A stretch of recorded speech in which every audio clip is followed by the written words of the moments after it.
Yeah, I was just kind of binge watching YouTube, other things, and got stuck on YouTube and just started watching shorts for like, I guess, a long time. I was out trying to dry my hair. See, I don't do haircuts anymore. It takes about an hour and a half for the hair to dry in the hot sun, so I really was tied to the task of sitting out here watching all kind of YouTube stuff, and I didn't see anything I liked.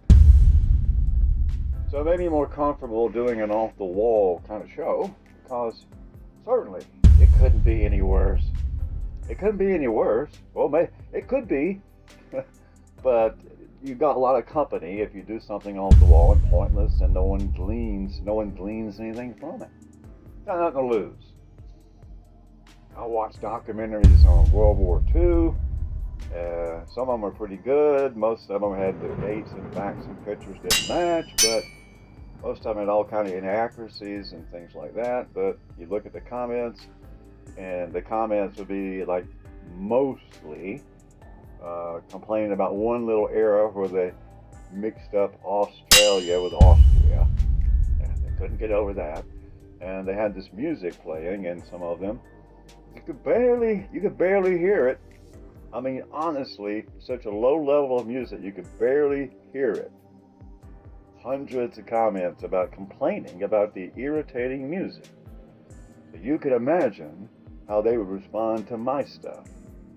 Because I like to put sound effects. I like playing with them. It's just my thing. I know it's terrible. People don't like to hear them. But I make these for me. Not you. Get over it. I did watch an interesting video about accents. So I thought I would talk about that a little bit. Because doing what I've done for a long time is I've done a lot of voiceover stuff. It's a little hard to do now, but I still do it. And I've done a lot of accents. I used to do cartoons, voice for cartoons. You know, the foghorn leghorn style. So I like to think I can emulate any accent or dialect. And when I'm doing something that requires a southern touch, I take the standard approach of dropping the R's. I don't know what I'm doing, but watching those videos about dialects, they seem to have a definition for everything. For example, as you've heard me speak kind of normal, I suddenly need to become southern, I would give you this touch. Well, Jim, it's been a nice sunny day. Just gonna drive to the arena, go to the briar patch, and hopefully might even find somebody that would sell me a good cigar. Dropping the R and adding a ah. That one thing can turn you to a aristocratic southern accent, just like that.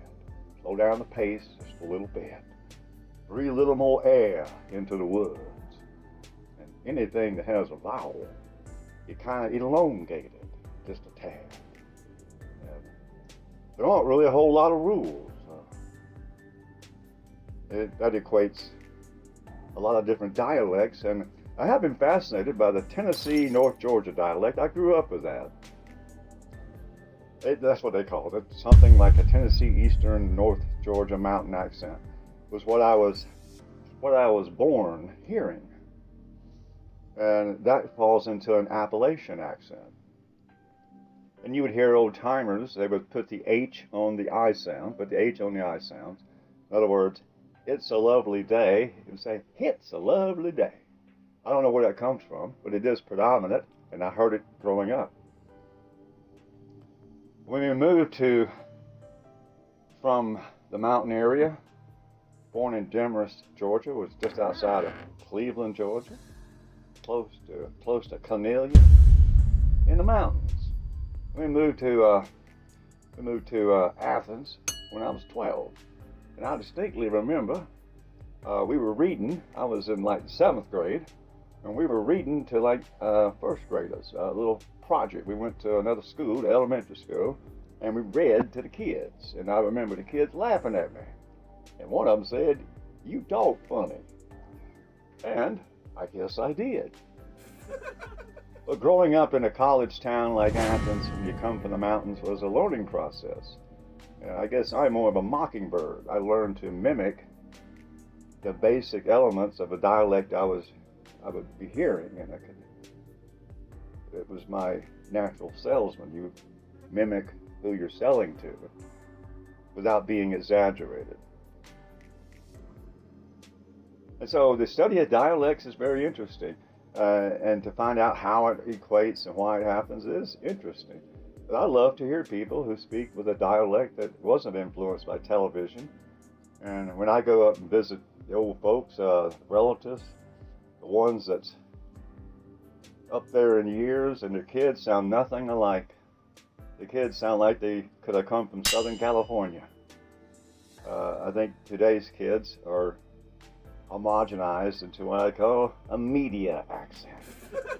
And it's mostly determined by your age group. You pick up the slang of that age group.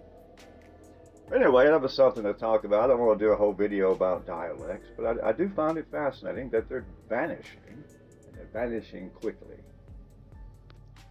Although it might be fun to speak with a different accent, it is instructive that on YouTube, a British accent seems to automatically give you credibility, whereas the Mid-Atlantic and what one might call the low country drawl does not seem to impress anybody. I have a sister who moved to London to be a social worker. Can't say much about her career choice. Who would leave the beautiful Southland to go be a social worker in London? But she did, and she seems to like the idea. And when I see her, I try to speak with a British accent. It always makes her laugh. She tells me I have a terrible British accent. And I probably do. But all I do to turn British is I simply pick up the pace with my tongue just a little bit and try to emulate my best Monty Python accent. To simply bite off the syllables in big, bold chunks. And always speak with proper enunciation. But I don't really do British accents on YouTube because I'm afraid I'll get caught. It's very tricky and also kind of lowball thing to do. Speak in your own natural voice, I always say. However, that's not always an option when you have to be someone else on a recording. And so I took a lot of lessons on how to speak publicly, and some of them actually worked. And of course, it's a work in progress. The biggest problem is speaking to a microphone and hoping that the record button has been turned on. Or in your case, you hope it wasn't. That's about all I have for now. I just wanted to talk about things that we all encounter. Dialects, accents. They're going away, folks. And pretty soon, we're going to all sound exactly the same.